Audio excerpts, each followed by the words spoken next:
Welcome back. Tonight, we follow a story hidden deep within the walls of an old building. A story of whispers, unanswered questions, and an encounter that would leave one young woman forever changed. Join me as we step into the mystery of the listener. Emily, a young college student, had just moved into an apartment in an old building at the edge of town. The rent was low, and the place had a charm to it: high ceilings, intricate moldings, and floors that creaked with every step.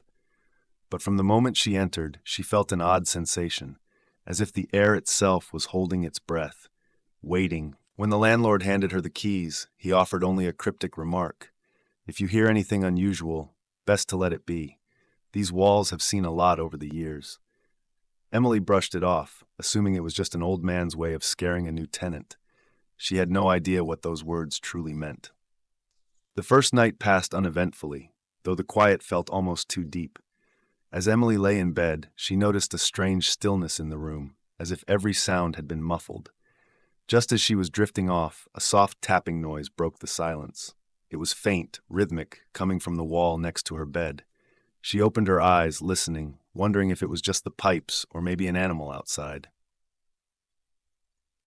But as she lay there, the tapping continued, deliberate and steady.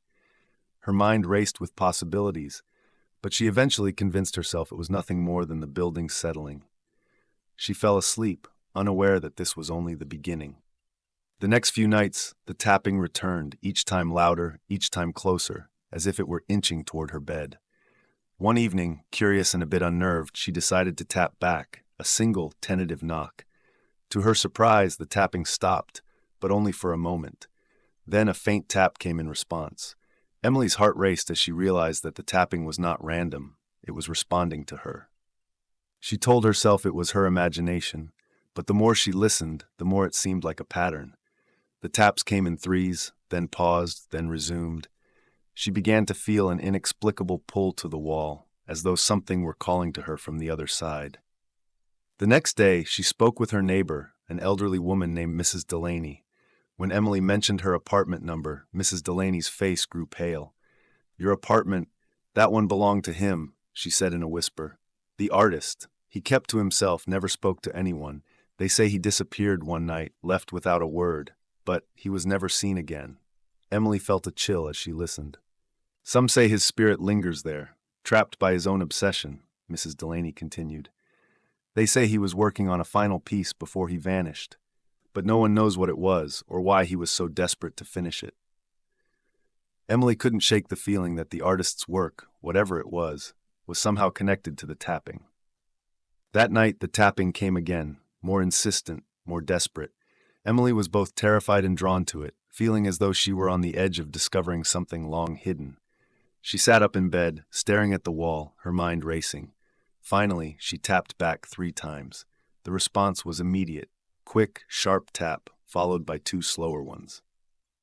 As she sat there, heart pounding, she began to feel that the tapping was not random at all, but rather a message. She grabbed a notebook, writing down each pattern, hoping to make sense of it. Over the next few hours, she recorded the taps, realizing that the sequence seemed to spell something, a series of numbers she couldn't quite decipher. Finally, the sequence of numbers revealed a date that matched the night the artist had disappeared. Emily's skin prickled with realization. The tapping was like a coded message, a record left by someone desperate to communicate, or perhaps to be found. The following evening, Emily inspected her apartment carefully, tracing her fingers along the wall where she'd heard the tapping. She noticed a faint outline in the wallpaper, almost invisible, like the edges of a hidden door. With a mix of dread and curiosity, she pressed on it, and to her surprise, the wall gave way, revealing a small compartment. Inside, she found a single unfinished sketch, a haunting image of a woman standing in front of a wall, her hand lifted as though tapping. The figure's outline was eerily similar to her own, and below the drawing, a single word was scrawled in faded ink: "Listen." Emily's heart raced as she realized that the artist's work, the thing he'd been desperate to finish, was somehow connected to her. Emily left the apartment soon after, unable to shake the feeling that she had been part of something she couldn't understand, something that had been waiting for her all along.